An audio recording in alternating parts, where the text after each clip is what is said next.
मस्ती आ गई।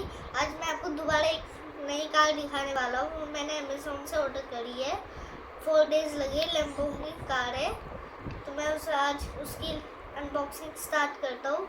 Let's start unboxing of my car. This is my Lamborghini car. बड़े अच्छे से पैक हुई है।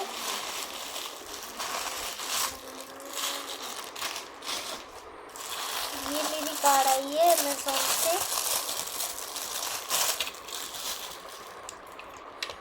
ये मेरी कार है और इसमें एक चिप लगी रहती है। जब हम इसे प्रेस करेंगे तो ये आवाज़ करेगी।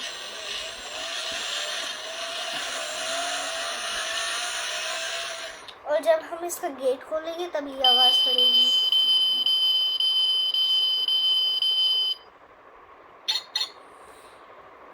और इसका गेट खोलेंगे तो कार बड़ी अच्छी है।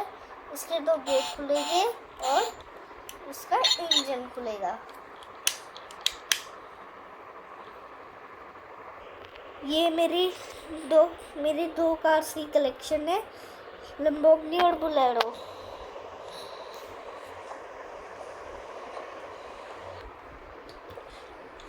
Thank you everyone. Please watching my video and subscribe, like and comment and share. Bye.